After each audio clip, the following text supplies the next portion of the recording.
I man, peace. You know, brother, sometimes when relationships go sour, people want to prove that they were the better half of the relationship by trying to make sure that they can build something up newer and better without you. And that's the case that we're seeing in the breakup of Dan Gilbert, the owner of the Cleveland Cavaliers, and Mr. LeBron James, all-time NBA legend. So, of course, they're going to talk about it, and I'm going to chime in. Oh, we're here in another summer of LeBron. And the last time the king left the land, it didn't go so well with Cavs owner Dan Gilbert, remember? He was a little sour grape saying, I personally guarantee that the Cleveland Cavaliers will win a championship before the self-titled former king wins one. And now that Gilbert's facing the idea that LeBron could leave again, he's feeling just as confident, according to our Brian Windhorst, who said this. Dan Gilbert believes that he can build a championship team without LeBron, and I think he's looking forward to trying. I don't think he necessarily wants it to be next year, but I think Dan Gilbert would like to make a run of it. If you're a fan of the Cleveland Cavaliers, you should love to hear something like this, because there are many owners throughout the NBA who have no intention of making a run for an NBA championship. So to hear this from Dan Gilbert should be something that should give you hope and excitement if you're a fan of that franchise. Because once again, most owners do not give a shit whether or not their team is competing for a championship. Max, what does this comment, you love Dan Gilbert, what does this say about LeBron? What is it supposed to say about LeBron? Like, what is Dan Gilbert really supposed to say? Oh, we're going to be terrible for the next 20 years because the greatest man that ever lived, LeBron James, is leaving our franchise? Once again, they're 3-6. Once again, LeBron James is 3-6 in the finals. He's 3-6 in the finals. And he's what? 1-4 with Cleveland? That he's gone. That's what it says about LeBron. That Dan Gilbert believes he's gone if he's even whispering that. Stephen A., it's so outrageous, this comment, that I almost admire his pluck. Dan Gilbert's obstinate belief in himself, because he's obviously done very well in business. But the only thing that has separated the Cavs from being the worst franchise in the NBA, which is a candidate for worst franchise in sports, under Dan Gilbert, is LeBron James. That's it. No, sir. Dan Gilbert had an opportunity to try to build up the Cleveland Cavaliers once LeBron James left. They were terrible the first couple of years that LeBron was gone. They were actually able to get to the level where they won 30-plus games. Kyrie Irving was 21 years old. They were building up. That's why LeBron James saw them on the uptick. He saw the potential of a Kyrie Irving, and he said to himself, I can possibly make something happen, and at the same time, re-ingratiate myself with that demographic in the Midwest so that 20 years later, maybe I can buy the franchise or maybe even run for a political office in Ohio. That's what that truly was about. You have to give a franchise time to grow. And that's what Dan Gilbert was doing. Once again, am I in agreement with the sentiment of his letter after LeBron James left? Absolutely not. But that was just his inner slave master coming out. LeBron James did a great thing when he left Cleveland the first time. He exercised his mobility. He utilized his rights as a free agent. Great for him. Always do what's best for you and your family. So, Dan Gilbert had sour grapes. Now he has the opportunity to end their relationship on better terms. LeBron James fulfilled his end of the bargain. Dan Gilbert also fulfilled his end. And now he has the opportunity to show that he is an NBA owner that actually wants to make his fan base proud. Dan Gilbert is under the delusion that he has anything to do with this success. Well, he clearly has something to do with the success because he's cutting the check, sir. Just understand, they were the worst team in basketball, which is why they got to draft LeBron James in the first place. Well, Dan Gilbert was not the owner at that time. The moment LeBron showed up, they're a playoff team. They made a finals. They couldn't do anything with him. They couldn't put a team around him. That's what, for Dan Gilbert's incompetence as an owner, forced LeBron to make his own super team. Then LeBron wins 2 champions. Well, I'm not sure if I would go there. Actually, it was LeBron James being too good at the LeBron James system, but not good enough to defeat NBA basketball teams that ran a real system, that forced LeBron's hand to actually learn, number one, how to be a leader, number two, how to participate in a team system that was not totally centered around him. That's why he left for Miami.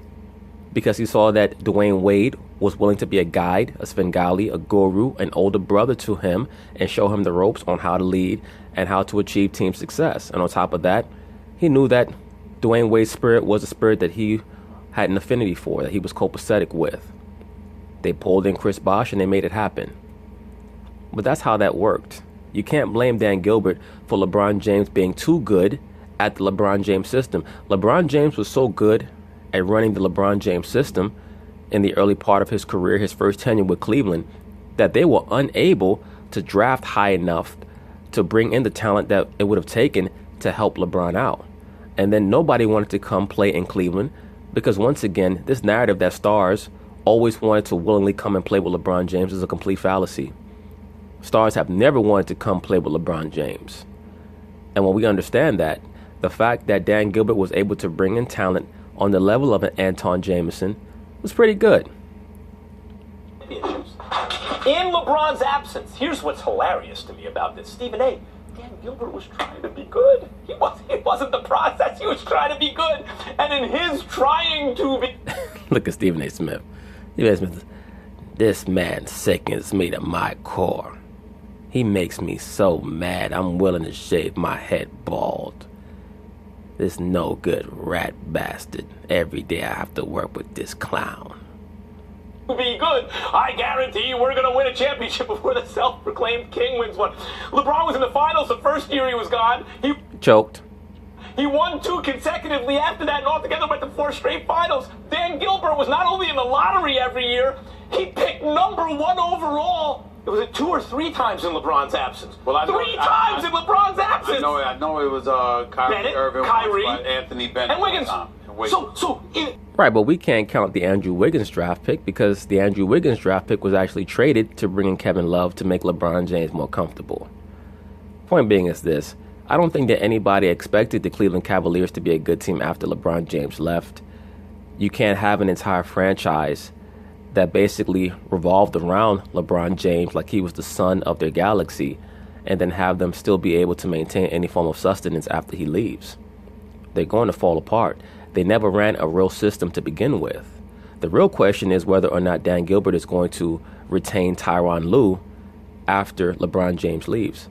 Because it's very difficult to understand how good Tyronn Lue is as a coach, because I believe that a lot of inhibitions have been placed upon him by LeBron James because LeBron James was more concerned with making sure that he had strength and energy for the offensive end, so the team didn't really practice enough to become proficient on defense.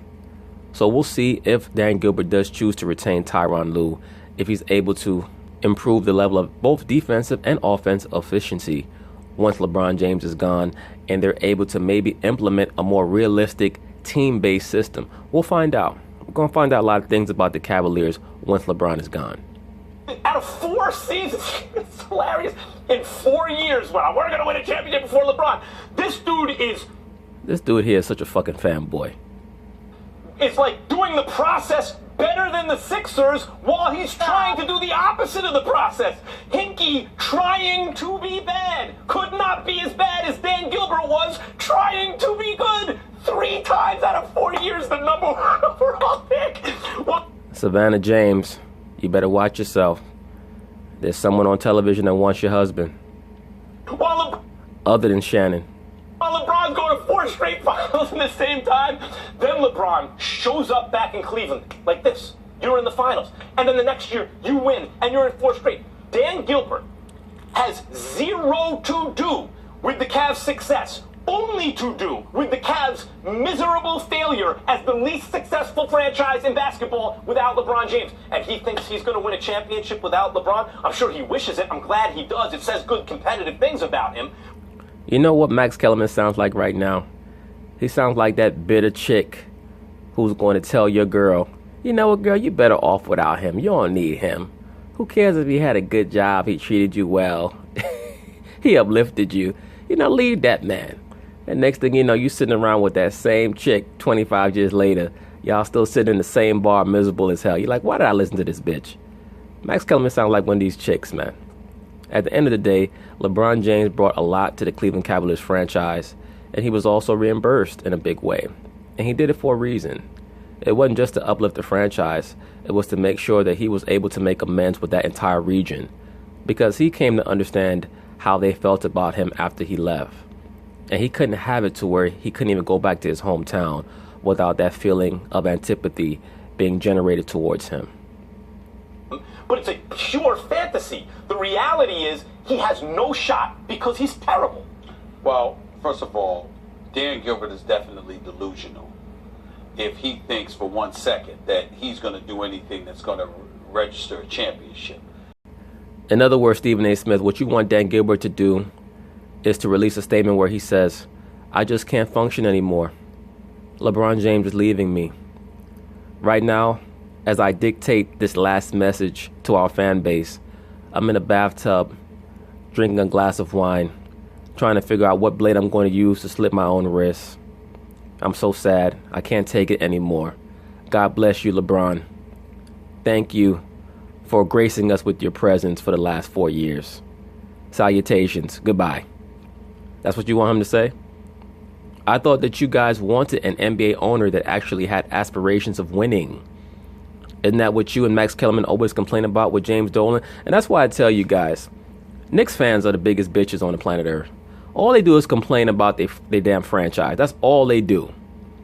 And I've grown up in the New York area my entire life. I've never been a New York Knicks fan per se, but I've always followed the team. And I just see how the fan base and the New York media oftentimes stops the team from becoming as good as they can become because they're so damn negative. Nobody's disputing that. But I think that you're... And to all you brothers out there that are healthy Knicks fans, obviously I'm not talking about you, but y'all know that there's a lot of bitch energy that gravitates around the New York Knicks fan base. And all bitch energy is someone that cannot be satisfied no matter what happens. You have to learn to understand that there's a process to everything in life. That you're entirely too hard on him. I don't agree with you about Dan Gilbert. The way you talk about Dan Gilbert is similar to how you talk about James Dolan. And the two don't... He's better than Dolan. The two don't equate. He's better than Dolan. Two don't equate. Dan, you're better than Dolan. Let me say this. I'll let you speak. Here's the deal. Let me rewind this back because it sounds like Stephen A. Smith is starting to talk some sense. The deal.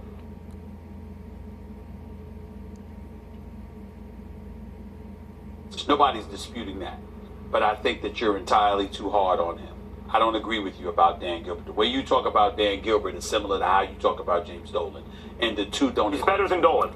Well, good for you, Stephen A. Smith. At least you make some distinctions between an owner that actually has aspirations and a plan for winning and one that doesn't. So you have a little bit more credibility in my view. This guy, Max Kellerman, is bugged out of his damn mind. Look at his eyes. This guy's high on something right now, allegedly. The two don't equate. He's better than Dolan. Two don't equate. Dan, you're better than Dolan. Let me say this. I'll let you speak. Here's the deal. Dan Gilbert should never be forgiven for that letter that he wrote to LeBron. But the letter... It's not about forgiveness, though, Stephen A. Smith. It's about business. It's strictly business. LeBron James came back to the franchise for strictly business purposes. And Dan Gilbert accepted him back for strictly business purposes. That's all it's about. It's not about forgiveness. Fuck all that. We both have a job to do, and we're going to make money in the process. The letter is also indicative of what the mentality was. He was speaking purely out of emotion because he thought that he had done everything. Things that happen on the side for guys that, you know, everybody doesn't know about. And he thought that he had done a lot for LeBron and that he deserved a phone call or a face-to-face meeting letting him know that LeBron was leaving as opposed to finding out on national television. That was his thing, and he took it hard, and he reacted emotionally, etc., etc. And he didn't let it go for a long time. Because remember, Dan Gilbert had a lot to do with Nixon and Chris Paul LA deal because he spoke... Absolutely. He spoke so adamantly in that letter that then Commissioner David Stern and the NBA, who was the de facto owners of the New Orleans Hornets at the particular... Yeah, Dan Gilbert was a bat out of hell after that whole LeBron James fiasco. To the point where the NBA commissioner, the NBA offices, rigged those lotteries to assist him in getting the #1 draft pick year after year. A lot of these low-level dudes want to talk about this being rigged and that being rigged and every aspect of everything in sports being rigged. There are certain components that have been rigged. The New York Knicks lottery in 1985 to get Patrick Ewing, that lottery was rigged. And those lotteries for the Cleveland Cavaliers in the aftermath of LeBron James leaving that team, those were rigged. And that was done purposefully, no doubt about it, to appease Dan Gilbert. Because that dude, Dan Gilbert, was madder than Leonardo DiCaprio was in Django once he found out that Jamie Foxx was there to steal his woman. Or to steal his woman back, I should say. Particular time before they changed their name to the Pelicans. So that's how bitter he was. I recall Pat Riley being a bit upset too. We would never talk about Dan Gilbert ain't in the same league as Pat Riley and Mickey Harrison. But Pat Riley was very, very hurt when LeBron James left initially. Did he cry to the league and write a letter? Oh, Max, all the other teams are better than let me. You speak. That's a given. We understand how wrong Dan Gilbert was. We're not disputing that. What I'm saying to you is this: as an owner, when you look at it from that standpoint, he drafts Kyrie Irving. They get better each year that Kyrie Irving is there. Let me say this very quickly. I'm going to rewind it back to what Stephen A. Smith is saying. Max Kellerman asked if Pat Riley cried to the league after LeBron James left. Well, Pat Riley's not going to act like that because Pat Riley is an alpha male. Pat Riley's going to look at LeBron and say, look, man, either you want to be here and assist us in winning some more championships, or you want to decide to strike out on your own. LeBron James decided to strike out on his own. Pat Riley was heated, but he going to say, you know what, fuck it. He going to say his little piece every once in a while, talk about LeBron James and his posse and shit like that, or call up Phil Jackson and talk about LeBron James and his posse. But Pat Riley, he's not going to continue it on. He's like, you know what, fuck a LeBron. We'll have a chance back with him 4 years or 5 years from now. We'll see what we could do without his ass. In regards to Dan Gilbert, of course, is a major business owner, which means that he has alpha male personality traits as well. But he tiptoed into the realm of the slave master mentality, where he thought that LeBron James was his actual personal property. That's why I liken him unto the character of Calvin Candy in Django, when Calvin Candy found out that Jamie Foxx's character was there to steal a piece of his property. He's like, what the hell is going on here? He went into a rage. Pat Riley never assumed LeBron James as a piece of property. He viewed him as an asset that could possibly leave at any time. Plus, Pat Riley's not the owner of the Miami Heat. He's just the chief operating officer. He's the chief executive officer. But he's not the owner. And he understands that there is player mobility. You draft Andrew Wiggins. You traded Andrew Wiggins because LeBron returned, and you wanted Kevin Love. But yeah, let me rewind it back just to get what Stephen A. Smith is stating in context. He can write a letter. Oh, all the other teams are better than me. You speak. That's a given. We understand how wrong Dan Gilbert was. We're not disputing that. What I'm saying to you is this: as an owner, when you look at it from that standpoint, he drafts Kyrie Irving. They get better each year that Kyrie Irving is there. You draft Andrew Wiggins. You traded Andrew Wiggins because LeBron returned, and you wanted Kevin Love, and you had to give up Andrew Wiggins to get Kevin Love. So getting Kevin Love, which LeBron wanted, and obviously that led to you going to 4 straight NBA Finals. The point that I'm trying to make to you is that he didn't have to do that. You understand? So you got to take it to, because we are both from a city where an owner tends to get in the way. Well, Stephen A. Smith, here's why I disagree with you. Actually, Dan Gilbert did have to trade Andrew Wiggins because his trade of Andrew Wiggins had a direct correlation with LeBron James coming back to the franchise. LeBron was not going to come back to play with the Cleveland Cavaliers at 29 going on 30 without the understanding that they were going to do their best to win right now. And LeBron is not a patient person. He would not have had the patience to try to build up an Andrew Wiggins. And I think that from what we've seen from Andrew Wiggins over the past 4 years, LeBron actually made the right decision forcing Andrew Wiggins to be traded away, because Andrew has shown none of the signs of a leader or a figure that has the ability to grow into a leader. So in that decision, LeBron was correct. But let's not try to act like it's something that Dan Gilbert had a choice in. He wanted LeBron back, so he knew that he had to do a better job of appearing to build a franchise around him that could satisfy LeBron James's needs. No, Dan Gilbert did not have a choice in regards to whether or not he could trade Andrew Wiggins. He knew he had to. You understand what I'm saying? So there's something to be said for that. At the end of the day, Dan Gilbert embarrasses himself every time he opens his mouth and acts as if he is going to be more successful without LeBron than he was with him. That's where you look at him and say, have you lost your ever-loving mind? I don't think that he's tried to act like he's going to be more successful without LeBron James. He's just trying to make sure that the Cleveland Cavalier fan base understands that life does not stop because LeBron James is leaving. Your world has to continue. Things are going to happen. People are going to leave. Chapters are going to end. But your book still keeps getting written. That's all life is about, man. Calm the hell down. But outside of that, having a star, willing to dole out the dollars, do what he asks you to do. Listen, I wish that James Dolan would do that.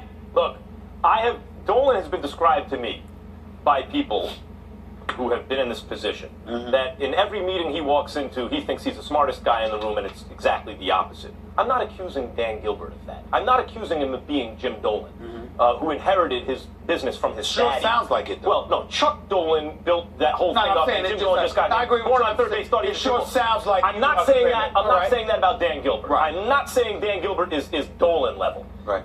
I am saying, however, that his behavior is that of an arrogant brat who feels that he has done things that he hasn't done, that he feels he deserves credit that he doesn't deserve. And I'm saying to you, it's not that you're wrong. I just think you're wording it incorrectly. Dan Gilbert, you could call it entitlement. Yeah. I remember the Reverend Jesse Jackson and others got involved, and because of the letter in which he wrote to LeBron, it threw all of us back. It was like planting. It didn't throw me back. I have no idea why it would throw anyone else back. When you're talking about 50-year-old Caucasian billionaires, how do you think they view a so-called black athlete that plays for them? How do you think that Donald Sterling viewed the athletes that played for him? This narrative that NBA owners have such a deep connection with their players, disparate from how the NFL owners view their players, that's a complete fallacy. But it's based off of this notion that the NBA is a progressive league and a liberal league. It's liberal on the outside, but on the inside, like all liberalism, is purely based in fallacy and a false notion. Because Caucasian liberals and Caucasian Jewish liberals, they look at the so-called black man in the same way that Caucasian conservatives do. They just approach you from a different angle. Plantation on, so what the hell's wrong with you? I don't think he feels that way. I know, and I'm not saying. And by the way, I want to be clear about something. Yeah, but all I'm saying is I'm gonna give it back to you. All I'm saying is, what he really comes across as is somebody who feels he's old. Right. By LeBron. Entitled. By LeBron. Yep. Specifically by LeBron. Maybe he felt like he did a feels lot he's for old. him, and he got screwed over. I want to address something. Right. I know it sounds like I'm anti-Dan Gilbert. It's almost like ad hominem, like I'm going. It does. He's a family man. I'm good for him. I'm glad he has a beautiful family. He's done well in business. I'm happy for him Sons are personally. wonderful. Yep. Excellent. Good for him. I'm not saying he's a bad person or anything like that. I'm saying he's a bad owner of a team. To give LeBron everything he wants, there are 29 other owners done the exact same thing. It's a salary cap league. Everyone's going to give him as much money as possible. And there are teams like, had Pat Riley in position, who will be even better for LeBron, but anyone else will be like, here, take control, do what you want to do. Let me finish this thought. Dan Gilbert is this type of dude. Not only is he writing as though he did something for LeBron, and he's going to win before LeBron and all that, but you're right, you brought up the Chris Paul letter. The Lakers, they just had a CBA where they made big market teams subsidize small market teams through luxury tax and everything. And the Lakers pulled off a brilliant move and got Chris Paul for Pau Gasol and Lamar Odom, saving money, getting themselves under the luxury tax, which is supposed to be there to discipline big market teams.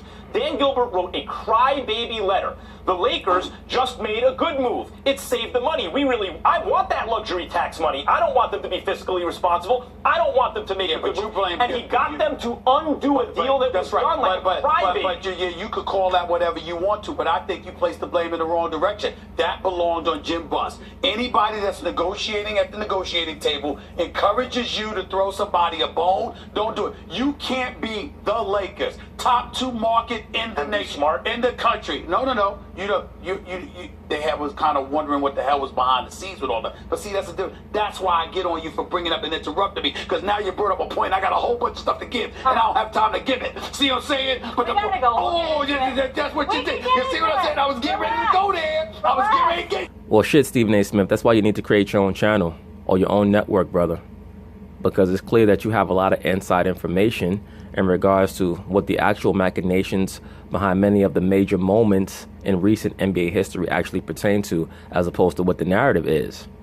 And you waste your time bullshitting on this major network where you're confined to basically parroting narratives or just implying that you know real information, but you cannot divulge it. And you leave people like Max Kellerman talking shit with a stupid smile on his face.